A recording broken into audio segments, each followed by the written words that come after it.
How's it going, everyone? It's a lot boomier than I expected it to be, sorry. So, thank you all for being here on the last day of the show. How many of you guys are exhausted? Me. So hey, we have kind of a theme to today's panel. We're going to be talking about some books that kind of fall outside of, what would be traditional in the comics world. Obviously comics are changing. How many of you guys read comics? Easy question, right? I would hope everybody here. Maybe a few shy boyfriends or girlfriends that don't quite want to raise their hand. But, so how many of you guys spend a lot of time online? I would assume all of you play video games? Right, so it's changing, right? Everything's different than what it used to be. It's not just comics anymore, it's everything. So what we're going to talk about today is the most awesomest comics ever, which is what we think we publish at Dark Horse. So I'm going to go ahead and let our panelists introduce themselves, and we'll go from there. Hey everybody, my name is Shauna Gore. I've been an editor at Dark Horse for 8 years, been with Dark Horse for 14 years total. I'm currently the editor of X-Cop. Yeah! So cool! Hi, my name is Scott Alley. I'm at Dark Horse. I've been there for 17 years.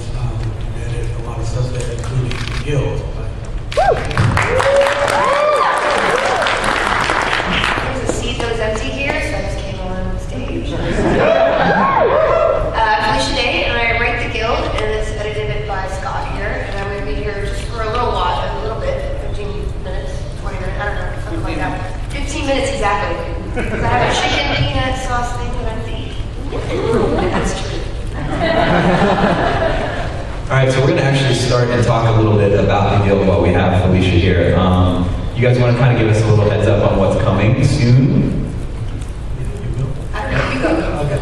Well, how many here have read the Guild comic? Excellent. We did a 3-issue series last year that shows Sid first getting involved in the game, and we're following it up now with a series of one-shots. All of the stuff written by Felicia, and for the one-shots, we're focusing on individual characters aside from the credits and Sid. And she's co-written some of them, written some of them solo. The first one, Vork, that she co-wrote with Jeff Lewis, came out in December, and the next one. And you wrote Tinkerballa. Tinkerballa, you wrote by yourself. I did. I wrote Tinkerballa by myself when I was filming Eureka. And it really was, I think it's my proudest thing I've ever written because it's a little more complicated because we have 5 different artists actually. And that was just an amazing experience to be able to come up with a conceit, to explore a character I didn't want to reveal much about, but also build the whole comic interestingly. So I came up with a really cool concept that Scott agreed to use 5 different artists. And it was kind of like Christmas to get every page in because every comic artist brings, their voice. It's just like writing.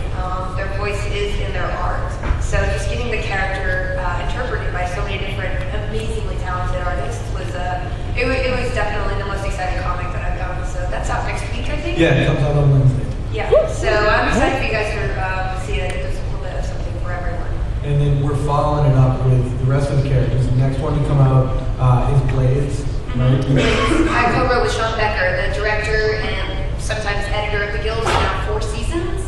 So Sean is actually, I had no idea when I asked him to write with me because I was like, hey, do you know comics? And then he's like, would you like to see my closet? And it was just like, bored and it was just like crazy. I never knew this about him. So he was so excited to do Blades, especially since he's the guy who gets Blades the most. Because I was like, yeah, you're going to get that douchebag teenager voice really well, Sean. And he's like, oh, great. So I think that what we came up with is really cool. And the fun thing is that every single one of the one-shots explores like the background we don't really know about the characters. It might take a little kernel of something you saw in one episode and kind of fleshes that out because the timeline is between the origin story that's out now in the graphic novel compilation and season 1. So all 5 of them are like the backgrounds before we see the actual web show, which I thought was a cool way to get into it because if you don't know the show, but you're a really big comics person, you'll be able to follow everything. And it allowed us to bring in a bunch of locations and people that we haven't seen before. So it's interesting to people who saw the show. That's my theory. And Tink one shot's really fun because it follows this hot, angry Asian girl who's beating everybody and basically lies about everything. Yeah, she tells a bunch of lies that are interpreted in different ways. And that was the excuse for the different artists. So we had Tim Seeley from Hackslash, Lones and Owls. Adam Warren only did one page in the book, but it's so gorgeous. I think it's my favorite page. Yeah, it's incredible. It looks like a cover. It's just so rich and complex and beautifully colored. And Jeremy Bastian, who does a book called Cursed Pirate Girl, very amazing book. Thank you back there. Yes. He did 3 pages that are just stunning. And then the framing stuff, the bulk of the book is drawn by Christian Donaldson, who's one of the greatest cartoonists out there right now. Amy's very happy with her face. I reported back, and she's very critical about her face. She did make a comment about the size of her breasts. She was very happy with that. And the covers for this one, Pete Bag, native of Seattle, or local of Seattle, I believe, did one of the covers where we have a totally insane Andrew Tink. And then the other cover is a more fantasy version of Tink, drawn by Ron Chan. And we've got a limited edition print of that for giving away at the T-Pop booth, the Things from Another World booth down on the main floor. Yeah, Ron is a really funny story that Ron, like 3.5 years ago, sent me the first fan art that I got for the show, period. So it was the first time we'd ever seen the avatars interpreted by somebody else's eyes, and he just gave it to us. And I was like, this dude's really talented. Well, he was a professional, but whatever. I was so blown away by it. So, and then randomly Scott pitched him to do a cover, and then he's actually going to be doing the Clara comic, which I'm finishing off. So it's a cool, like, it kind of follows the guild of improbable starts to finishes.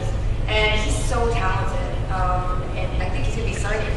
Yeah, he's signing at the Periscope booth, and again, these free prints. Really nice prints, yeah, they're free prints, free. At the T-Pop booth. Right there. I get no commission. Yeah, and then the last one of the 5 one-shots was Zabu. Yeah, Cindy Brake, who is Zabu, is co-writing it, and he came up with some really weird stuff. It's gonna be as experimental as the Tink one shot, because like we had a conference call. The artist of the book is Becky Clunan, who's a fantastic artist. She was here last year or the year before. Becky Clunan is utterly amazing cartoonist, and she's also a fierce gamer. Fierce. And a big fan of the Guild from pretty much episode 1. And she's like, I was there before anybody else was. I was one of the cool people. Yeah. So we did this conference call where we talked about it, because we're gonna get any game in a way that we've never done. Yeah. I mean, it's like it's kind of surreal the way that we're gonna explore gaming through. It's not by the rules at all, but it's really cool, and a lot of it was driven by Sandeep. And just the fact that it's kind of like taking us into continuity of episode 1, season 1 of the Guild. It leads right up to. Literally, yeah, exactly. So I thought that was really cool to like kind of play with the comic. I mean, I don't really know the rules as well as everybody, but Scott reminds me. But this one, he was like, okay, we break the rules. Yeah, we're breaking all rules, and one of the reasons we needed Becky to draw this because we needed somebody who understood gaming and could be incredibly experimental and innovative about how to tell the story of a comic. Yeah, I'm excited. So and then we'll get a collection of those 5 put together, just like the Guild Trade. Right now, I think the Guild Trade paperbacks are second best-selling graphic novel, right? Didn't I? Yes, you did. I was really excited. So proud of it. When I see the bookstore, like I kind of geek out. When I go up there, I put it like in front of other people's stuff. Face out. I do that. My mom does it too.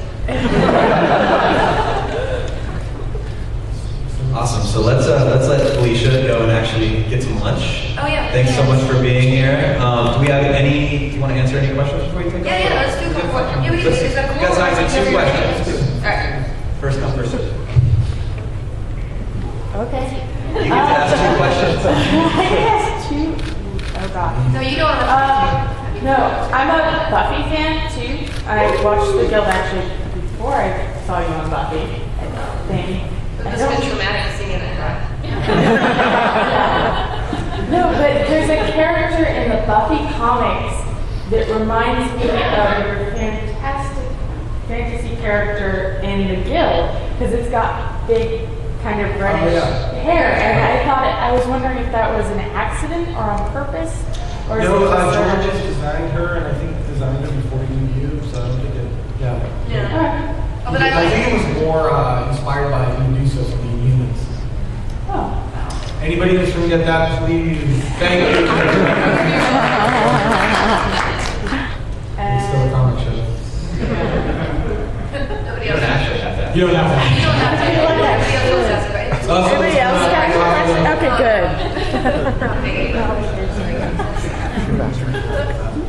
Oh, I should ask for I was just having a little trouble hearing you back there about what exactly Becky Clinton is doing. Oh. Is she drawing issues with the guild, or? Yeah, she's drawing the she's drawing the Zabu issue. Okay, The cool. 5th issue, she's drawing that one. Okay, cool. When's that gonna be out? Not till like December, because we put this on You a put it on. quarterly schedule, so I think it's like November or December, the 5th issue comes out. And it's being colored by Dave Stewart, who's also from that. Okay, cool. Thank you. Cool.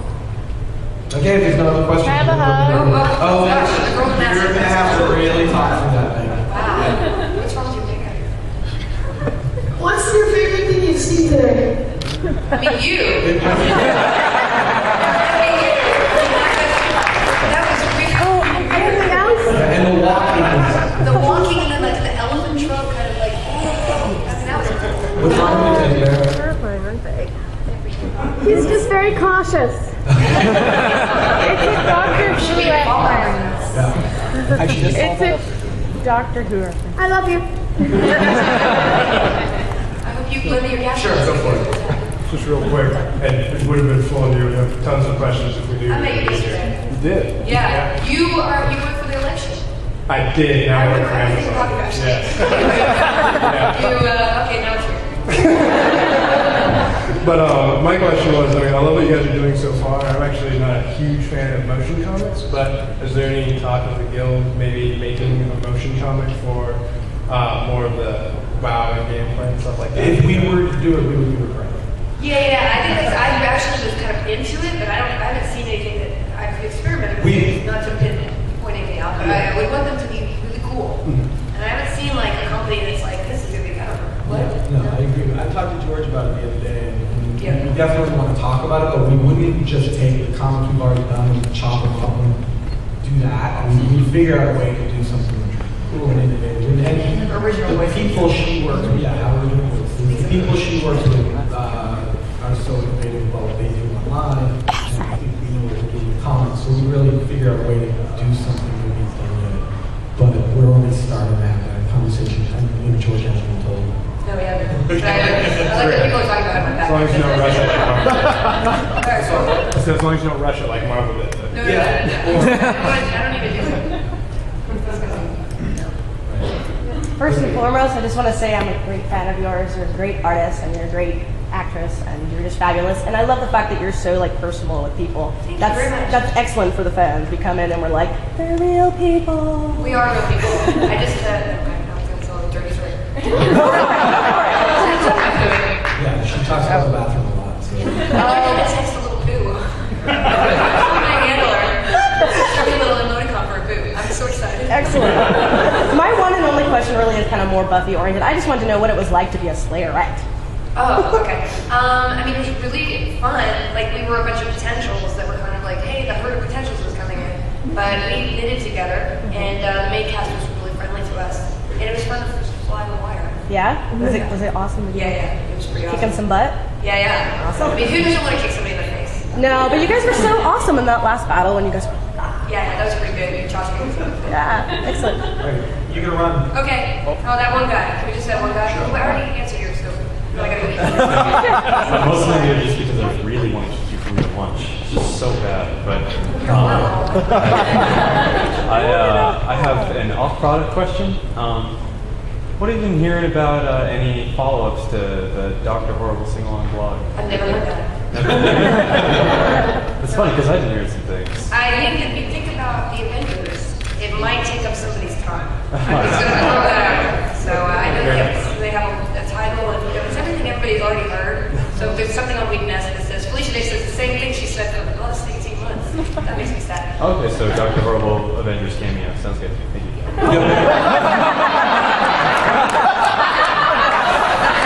Each day confirms that Dr. Horrible are you hearing? Please. I see a lot of people like comments in the back right Thanks a lot, Alicia.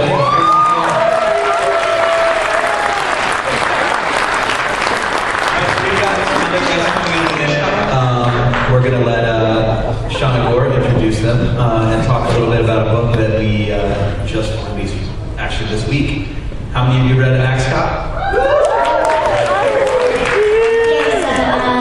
Walking up to the stage right now, actually, we have our Axe Cop creators, Ethan Nicole, Malachi Nicole.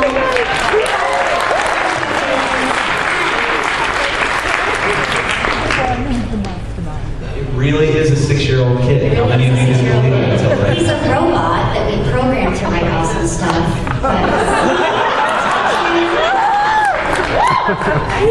He's a robot. Straight for the candy.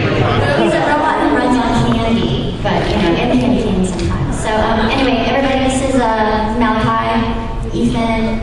I'm just gonna talk a little bit about how awesome Axe Cop is, because it's not like you guys don't know that. I'm really super happy and fortunate. I can honestly say that Axe Cop is probably the most fun and purely joyful thing I've ever had the pleasure of working on. You can probably imagine why when you read it.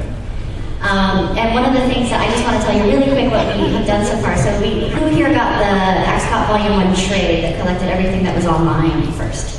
Okay, you probably haven't gotten it because it's sold out. And it was awesome. So we're actually waiting on the second printing right now. And Ethan, I didn't tell you this yet, but I think we're actually almost already sold out of the second printing, and we're probably going to do the third printing. It's sort of insane. It's been a really great and happy. She's basically telling all of you that you have no chance of getting it anytime. I'm just saying, In the future. when you see it, get it, because it seems to fly away really quickly. So, and then this week saw the premiere of Axe Cop Bad Guy Earth #1. These guys actually have been working on an awesome mini-series. And it was one of those things we didn't know if the magic of Axe Cop Online would translate as well to a long-form story, but it did. And I can honestly say that getting the pages in from Ethan on that is something that makes that makes my head explode with happiness every time I see these new pages, because they are so full of insanity. And I don't get to see scripts. So Ethan just sends me pages that I don't see lettered for a while, so I don't know what the heck is going on. And it's just, and also the pages are always out of order, which doesn't help. So anyway, just genius, wonderful stuff. And Malachi is the magical little brain it comes from. So Ethan, why don't you, do you want to talk to us about anything about working on Axe Cop? Or you should tell us the origin story of how it all came to be. Like, how did you draw your first Axe Cop? Let me finish my candy. Okay, I'm gonna. It was a Christmas story. Yeah. Maybe candy surprises.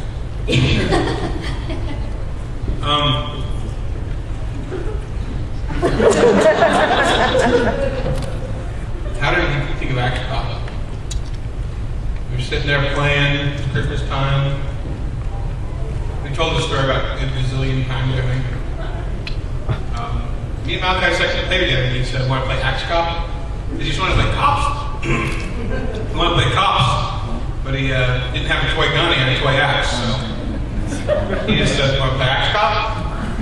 And I got this immediate image in my head of this character. And it kind of started there.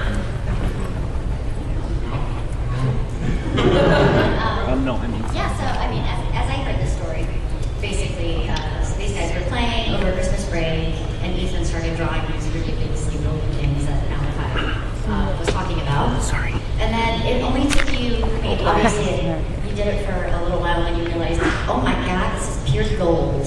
And then you decided to create a website and start posting stuff. Once you started actually telling stories. Oh, tell me if I'm not. We actually created the website, and I didn't think it was gonna. I didn't think anything was gonna happen. You have something to say? It's a chicken robot. Actually, I wanted to get into webcomics, and so I created xcom.com because I had about 5 pages that was done from my time with Malachi. So I just kind of doing it as practice, just for functionality of the website, the webcomic. So I put it up, just not thinking it was going to be anything more than my friends and family would really kind of go to. And about 2 days later, it's went like totally viral. That was fun. I mean, within like a couple of weeks, Dark Horse and all these people were contacting me, and I was like the website that had Entertainment Weekly and stuff. It went viral. So I put in a call to my 28-year-old brother when that happened, by the way, and I was like, you really blew it for me, man. Like, you didn't have anything when you were 6? Come on. Today's my birthday! Is it your birthday?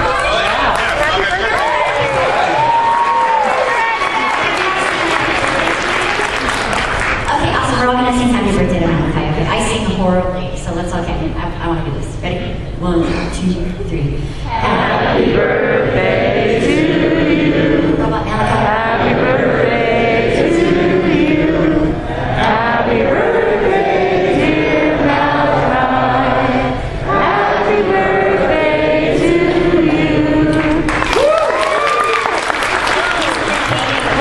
With a candle on top that's shaped like Malachi. And that would be perfect. 2 axes. Only have 2 axes, that would be perfect. So, yeah, this conversation could just really devolve into utter silliness. So does anybody have any questions about XCOP or anything you guys would like to come up to the microphone and ask Ethan or Malachi? You have to. XCOP is so It's awesome. like Ask XCOP Live. Yeah. Oh, that's a great way to put it. I like asking questions. Anyway, Malachi, what's your favorite color? What? Color. Red and gold. Nice. Excuse me, sorry.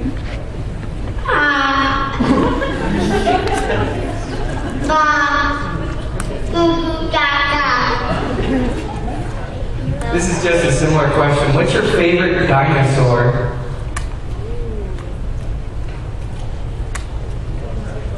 A T-Rex. Easy. Any other questions? Any other questions? I have a question. Malachi, did you ever think that you'd be a comic book writer by age 6? You had this plan since you were, what, 2 or so? No.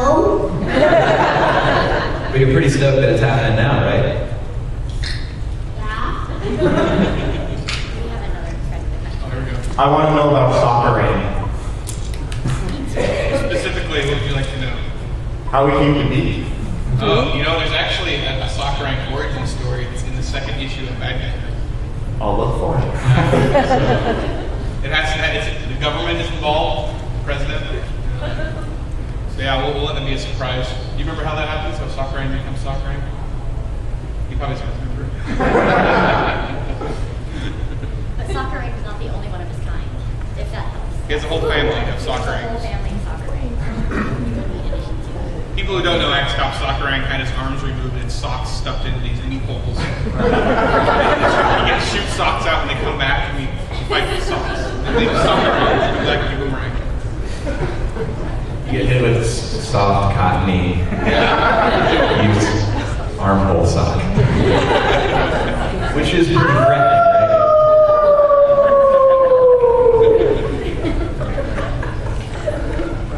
He's also a werewolf. So I actually heard you, Ethan, on Paul Storm's podcast earlier this week, and you were saying that there were sort of talks for XCOP as a movie.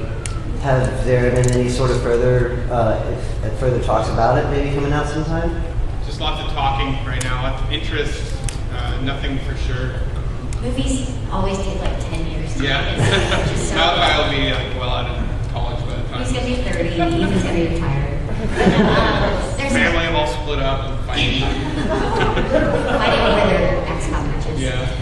Yeah, that's one of those things. It's there's certainly a lot of interest. I know she's coming right up. But yeah, you can probably expect. In the meantime, one of the awesome things about XCOP that you guys have probably noticed is that a lot of fans are making awesome short movies and animations and stuff. And it seems like every week there's like a new movie or 2. Right, I'm gonna stop talking because someone's heard talk. Hi, I have a bit of a health concern. I ate an avocado earlier today. Will I turn into an avocado like Dinosaur Soldier did? That's cute. What effect will it? How are you feeling right now? No, I'm getting a little shaky, but. What do you think, Malachi? She's gonna turn into an avocado. She needs medical advice right now. You're gonna go from comic book writer to doctor just like that. Maybe if you ate some of this candy, you can turn into candy. Okay, I also have a serious question. The YouTube series, will you be continuing this? Because because that's actually what I first saw when I heard about this talk. Yeah. Yeah, that stuff is done by fans, but also they're all professionals what they do. That's why they turn out so good. But we all meet on one site, and I kind of overlook it all, so it's pretty cool. But they all do it for free, so it takes a long time. But we're working on the fourth one's almost done. It's the best one, I think. It's very dramatic. It has the Snoward family, you know, the snow planet, and all the children dying and everything. It's very dramatic. And so our guy that does like the soundtrack, he's a professional, like that does sounds for like music for movies, so he has to do the whole soundtrack to it. So it's very emotional. And I'm excited for it. And we got Maurice LaMarche doing Avocado Soldier again on this one. This is mine. Chicken. Exactly. I'm going to talk a little bit about what we have coming up planned for XCOP. We can't make specific announcements yet, but I'm going to tell you that we have plans to do more, and we're working out all the details and all the contract stuff right now. But what we're hoping to do is another collection of the rest of the online stuff that Ethan has been working on.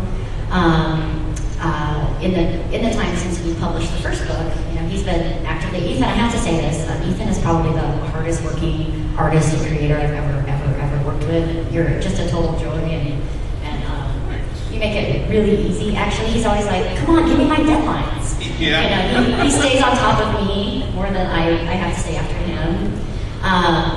But anyway, it's just been such a pleasure from a professional point of view to work with these guys.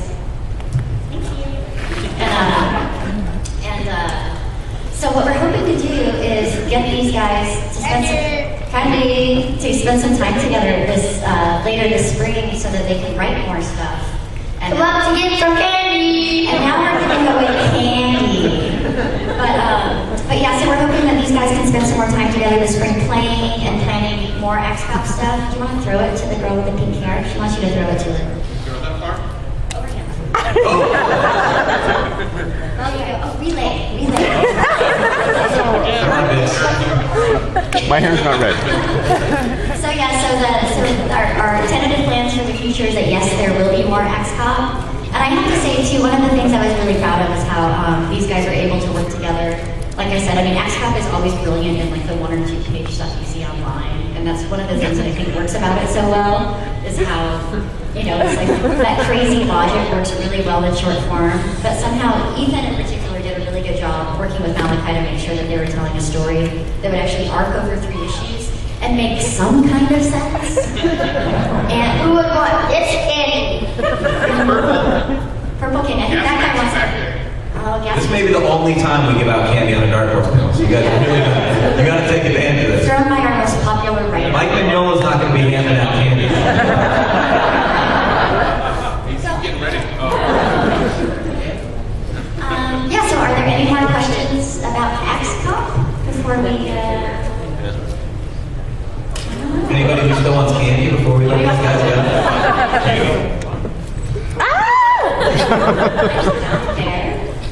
Well, you have to come up if you want candy. We can't throw candy that far. Yeah, so no more questions about XCOP? Oh, here we go. No, candy. You have to ask a question if you want candy. That's the new rule. You don't have to ask a question. Just kidding. Totally kidding.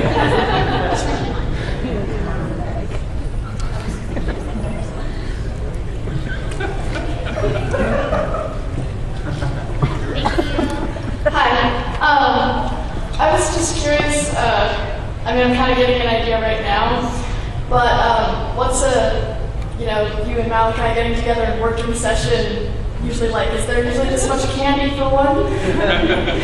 I mainly barter with him using video games. So, yeah. I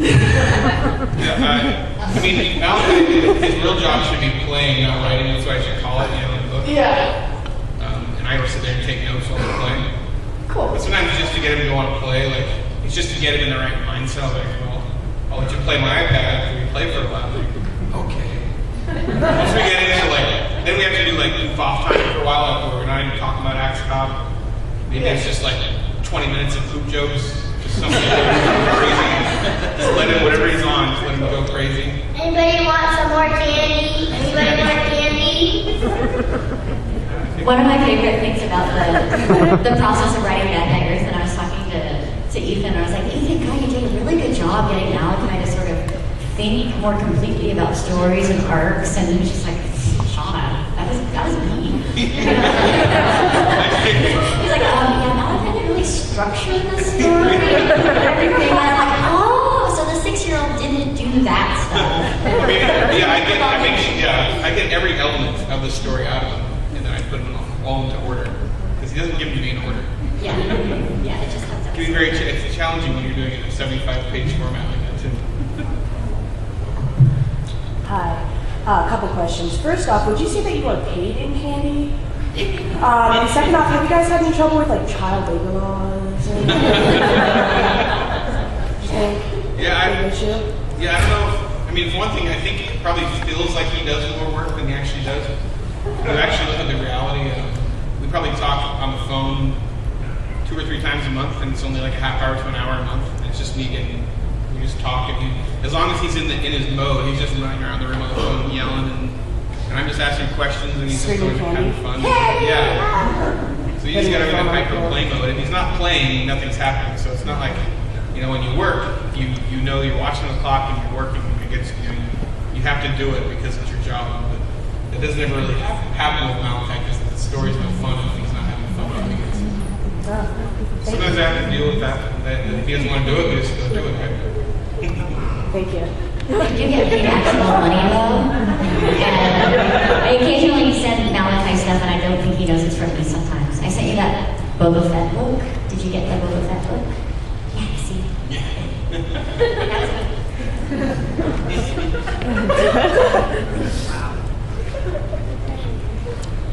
He said there was a book in Bad Beggars, because when I sent him his copies of Bad Beggars, I put some other stuff in there. Any other questions before we move on? We probably have a couple of other books we should talk about. And anyone wants... And there's still a couple pieces of candy. So if anybody would like... Whoever needs candy, just raise their hand. There's another like bowl. There's one you can come get a piece of candy. Smart. Okay. You got 4 more, so...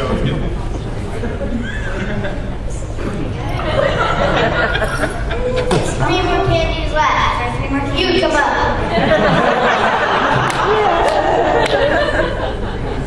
Who wants candy? This guy's coming up, so maybe we should take him a piece. Do you have a question too? Yeah, I was just wondering, do you guys have any issues when it comes to like, does he ever think of characters that are real characters? You want to like ask candy, just come up. Yeah, he does that a lot actually.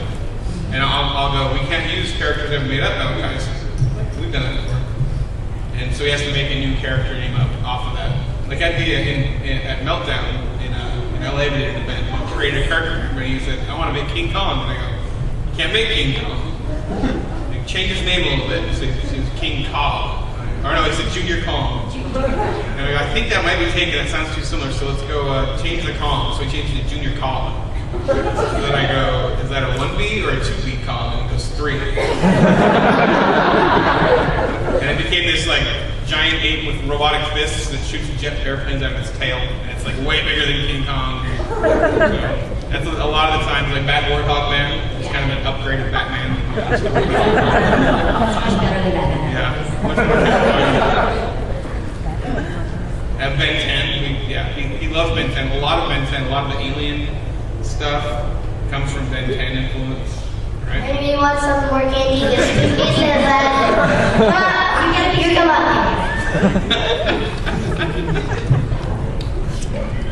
Do you guys find any more crossovers similar to the Dr. Ninja thing you did a couple months back? I've been kind of brainstorming on it. I don't have any officially planned. I'm going to talk to Chris about doing another follow-up one. And also Ryan North at Dinosaur Comics, we've been talking about it. We want to do one with Wexker mixed into Dinosaur Comics. We actually already work at our 8-bit Wexker. It's really cool. Anyway, so yeah, ideas, but nothing solid yet. Thank you very much. Thank you. All right, my question's from Malachi. I don't know if you remember this, but on Friday I asked you how Axcop would defeat Darth Vader. So it's a good answer too. It was a really good answer. So now I want to know, how would Axcop defeat Boba Fett?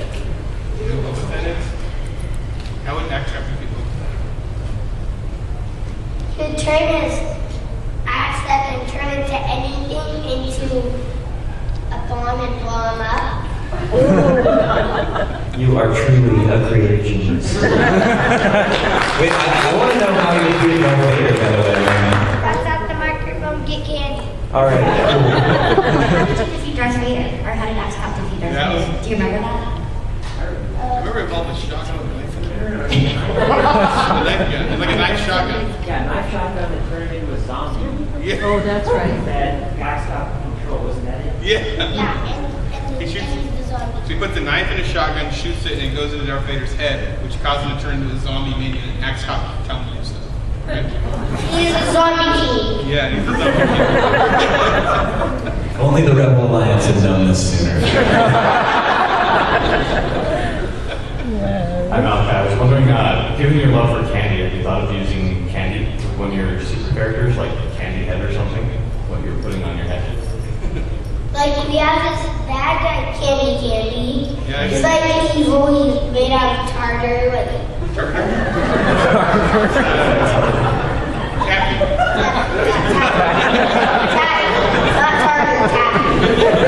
Carter is evil candy.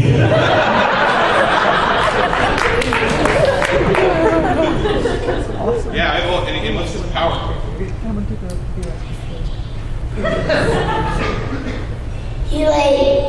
He shoots cars out of booty. When people step on the gas, it blows up. Basically, like, plays little cars, and then they grow into a real car, and then everybody's like, a free car! And they try to drive it the moment they turn the keys. That's why he's such a bad guy. The baby family just like defeated him and they had him for lunch. Spoilers. Two other kids. They're all in the trade paperback. Yeah, but no one's been able to read it because it's been sold out. Trade paperback. Well, the trade paperbacks, the ash cans are still in. They're for free. You still have them. Yeah, these guys, you should talk about where your booth is. Because after this panel, they're going to go back to their Axcop table so you guys can go look at the ash cans and look at some of the other stuff that they have. Ours is past the 100 and the keep walking. Go past the 100 and keep walking. Yeah. You'll totally find You're it. facing it on the left and far back by the men's restroom. Isn't it E11? E11. E11, yeah. In And our selling. if you've never read Axe Cop, we do have, we call them Axe Cans. They're little samples, they're free, and it's kind of an introduction to Axe Cop. We got some posters left, there's still a lot of books, but yeah, nice. All right, thanks a lot, you guys.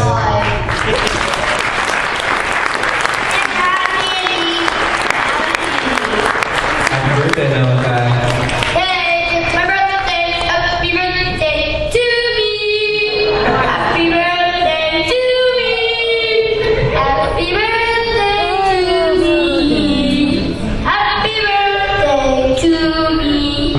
Cha cha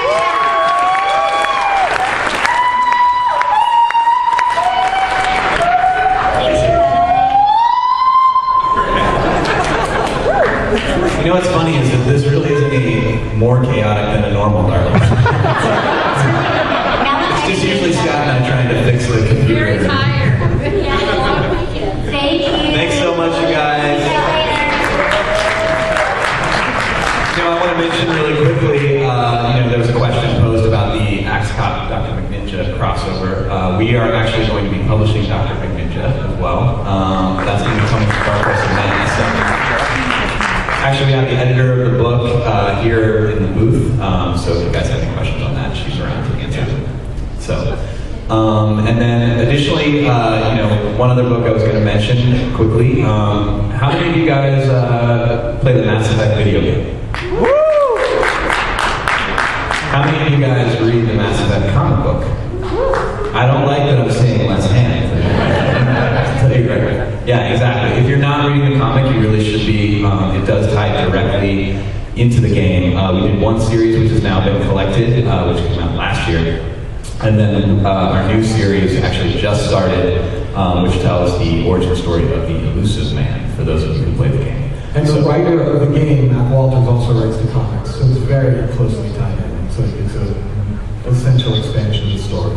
And we're super excited about it too, because I mean, it's really, we're kind of taking it as seriously as being our new Star Wars, essentially. I mean, it's a really great sci-fi epic with a very rich storyline, so we're going to be doing a lot more of it to come. So, and there'll actually be announcements on that in a couple weeks at C2E2. So, let's see, actually, another thing that I know I wanted to have Scott talk about for a second, you know, we made an announcement yesterday about the futures of BPRD.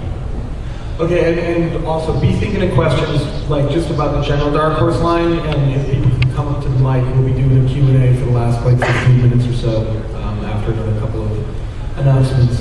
What Jeremy's alluding to is BPRD, one of our longest running series at this point, which is hard for me to believe.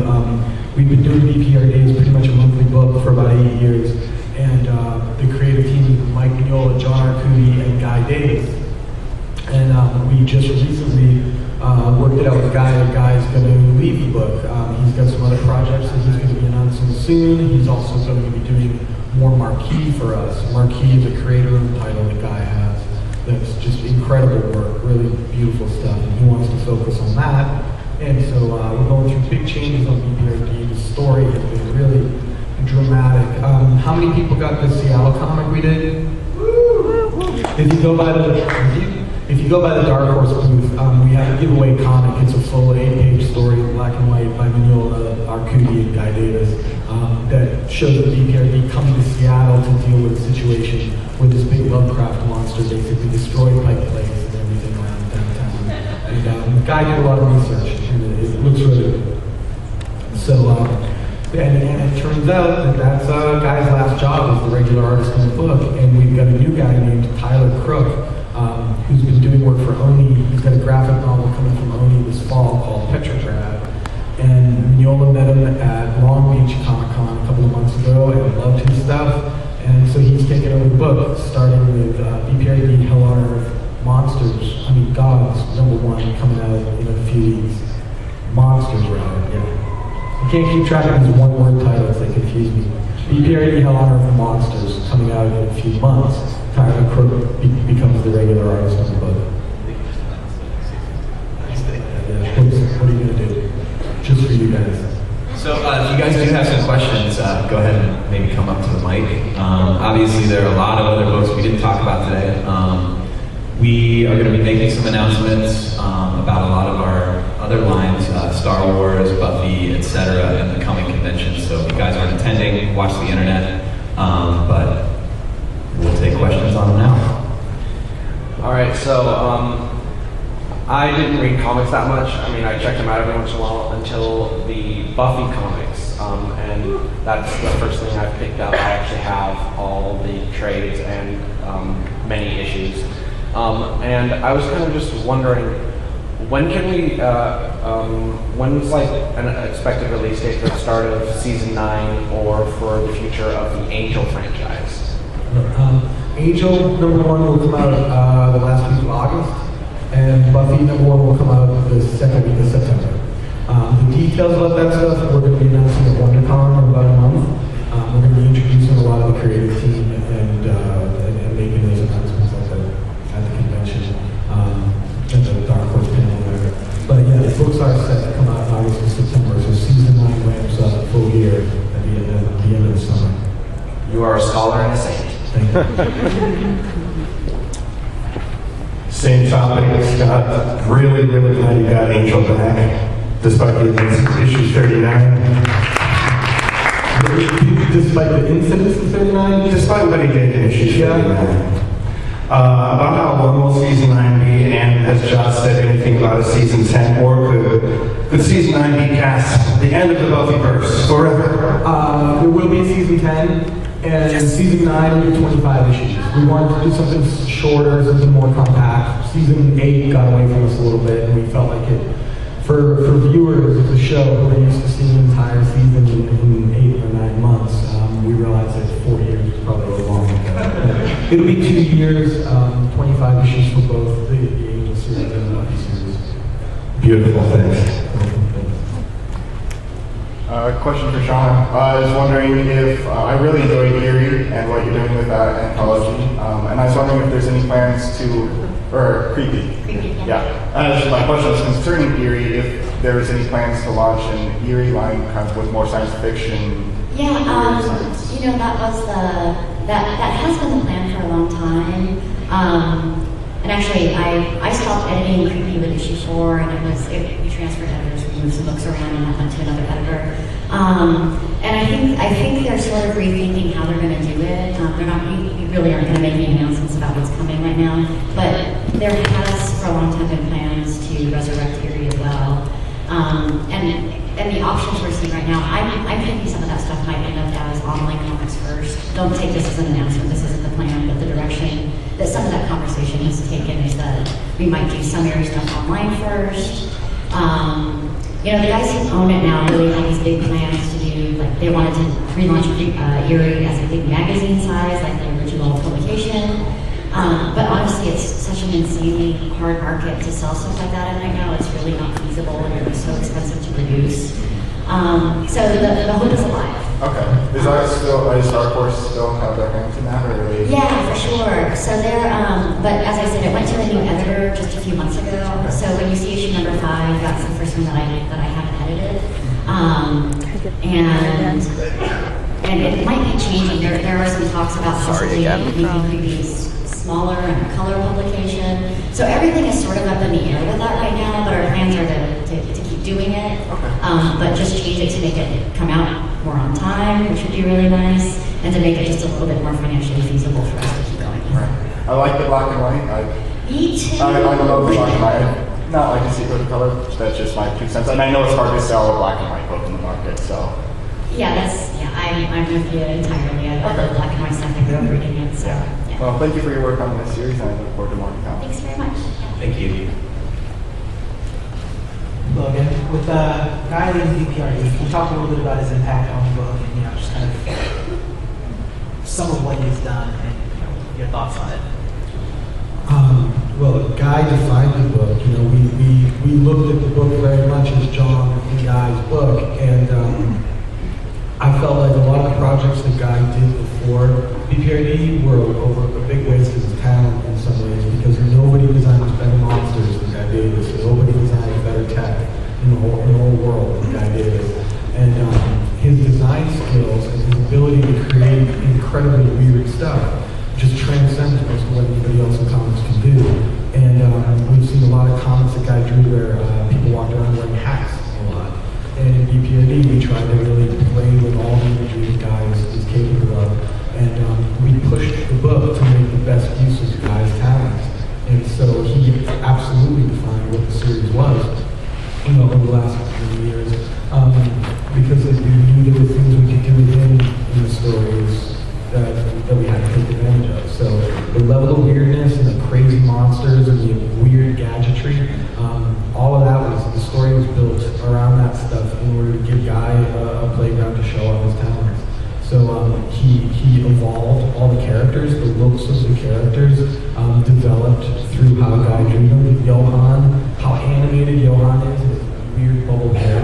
The design came from Mike, but the way that Johan works came from Guy. Abe Sapien's design has evolved subtly over the years. It's about to evolve a lot more.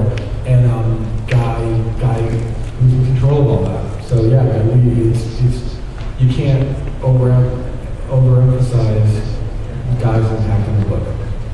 Thank you very much. Thanks. My question is, any chance y'all could cross over with Top Cow? I would love to see some of BPRD team cross over with some of the Top Cow characters like Witch by the Darkness. Yeah, I'm not that familiar with those books. We've thought about crossovers with other books with BPRD, but the thing with BPRD right now is that the world is changing so rapidly. Big things are happening. We're doing damage to the structure of human civilization. It would be hard to cross over with a book where you know their stuff is going on. We joked with John Lehman about a Chew crossover, which would be really fun. But yeah, it's just these books have such distinct identities. It'd be hard to do crossovers without abandoning the identity of one or the other. You know? Okay, thank you. Thanks. Sure. I apologize if this has already been asked. Just got to an panel late. Why isn't there a Hellboy CRPG that I can buy at the store? Because I don't know what that is. Computer role-playing game. Computer role-playing game? Like a video game. I think somebody did one a while ago and it was terrible. That's why I said now. Right. Yeah, that's true. That's right. I'm not sure. Mike doesn't play or think much about video games, so that's probably one reason. Mike Mignola does not play video games. There's a lot of crossover between comics fans and game fans. Oh yeah, I know. Absolutely. And we're capitalizing on that all over the place. But yeah, Mike it's not Mike's bag, so he doesn't think about it. Man. Sorry. Thanks. I just gotta thank you guys for keeping horror comics alive for the past 10 years or so. This man right here. That one too. The woman. Now I'm all kinds of confused. So what do you have in horror comics coming out this year? Anything new and fascinating? Is there anything you want to touch on, Shauna? Well, so we've done some, like I mentioned to the gentleman over here about Creepy, we've done some editorial rearranging. So for a long time I was working with Steve Niles on all of his books, but recently I transferred that back to Scott. He was Steve's first editor at Dark Horse, so he's now doing Criminal Macabre. The only real thing I have horror coming out, it won't be until actually next spring, 2012. I have an original graphic novel, a really awesome werewolf story with Bob Tennell and Bo Hampton called Torn.